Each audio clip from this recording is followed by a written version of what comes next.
ദൈവത്തിന്റെ അതിപരിശുദ്ധമായ നാമം വാഴ്ത്തപ്പെടുമാറാകട്ടെ. യെശയ്യാ പ്രവചനം 53 അധ്യായം 6 വാക്യത്തിൽ, നാം എല്ലാവരും ആടുകളെ പോലെ തെറ്റിപ്പോയിരുന്നു, ഓരോരുത്തരും താന്താന്റെ വഴിക്ക് തിരിഞ്ഞിരുന്നു.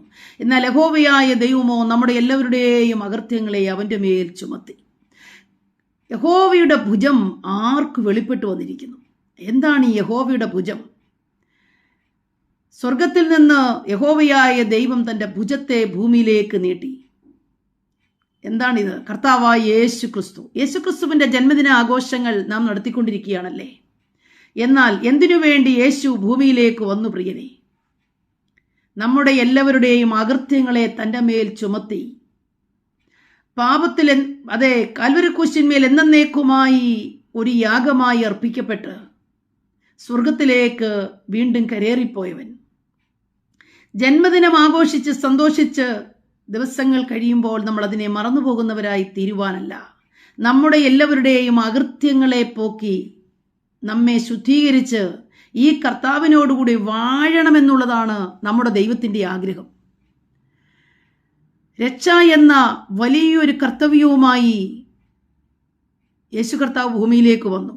കർത്താവിനെ രക്ഷിതാവും കർത്താവുമായി സ്വീകരിക്കുകയും കാൽവരിക്രൂശിൽ മരിക്കപ്പെട്ട തൻ്റെ പാപങ്ങൾക്ക് പ്രായശ്ചിത്തമായിരുന്നു എന്ന് നാം വിശ്വസിക്കുകയും ചെയ്താൽ നമുക്കും രക്ഷിക്കപ്പെടാം. അങ്ങനെ രക്ഷിക്കപ്പെട്ട ക്രിസ്തുയേശുവിനെ ഉള്ളത്തിൽ കൈക്കൊണ്ടൊരു വ്യക്തിക്ക് മാത്രമേ കർത്താവിനോടുകൂടി വസിപ്പാൻ കഴിയുകയുള്ളൂ. നാം എല്ലാവരും പാപം ചെയ്ത് ഒരുപോലെ കൊള്ളരാത്തവരായി തീർന്നു എന്ന് ഈ തിരുവചനം നമ്മെ പഠിപ്പിക്കുന്നു. സകല മാനവജാതികളും നഷ്ടപ്പെട്ടു പോയവരായിരുന്നു. നഷ്ടപ്പെട്ടു പോയ നമ്മെ തിരികെ പിടിക്കാനാ യേശു കർത്താവ് ഭൂമിയിലേക്ക് വന്നത്. ആകയാൽ ജന്മദിനം ആഘോഷിക്കുമ്പോൾ ഒരു കാര്യം നാം ഉറപ്പുവരുത്തണം: ഈ യേശുവിനോടുകൂടെ ഒരു നാൾ വസിക്കാൻ നാം ഒരുക്കമുള്ളവരാണോ? ഒരു നാൾ വസിക്കാൻ നമ്മൾ ഒരുക്കപ്പെട്ടിട്ടുണ്ടോ? ഇല്ല എങ്കിൽ ഇന്ന് രാവിലെ സമയം ദൈവത്തിൻ്റെ പരിശുദ്ധാത്മാവ് നമ്മോട് സംസാരിക്കുക. എൻ്റെ ഭുജത്തെ ഞാൻ ഭൂമിയിലേക്ക് നീട്ടിയത് നിങ്ങളെ മുഴുവൻ വിടുവിച്ച് എന്നോടുകൂടെ വസിപ്പിക്കുവാനാ.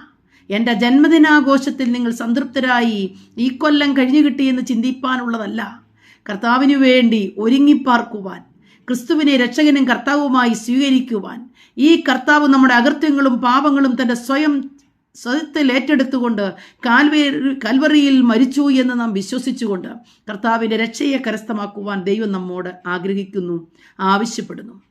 പ്രിയപ്പെട്ടവരെ, ഇന്നുവരെയും രക്ഷിക്കപ്പെട്ടിട്ടില്ല എങ്കിൽ യേശുക്രിസ്തുവിനെ കർത്താവും രക്ഷിതാവുമായി സ്വീകരിക്കണം. കാൽവരിക്രൂശിലെ മരണം എൻ്റെ പാപങ്ങൾക്ക് പ്രായശ്ചിത്തമായിരിക്കുന്നു എന്ന് വിശ്വസിക്കണം. കർത്താവിൻ്റെ മറ്റുള്ള കൽപ്പനകളെ നമ്മൾ അനുസരിക്കണം. അങ്ങനെയെങ്കിൽ ഈ കർത്താവിനോടുകൂടെ നമുക്ക് എന്നുമെന്നും എന്നേക്കും വാഴുവാനിട വരും. ആമേൻ.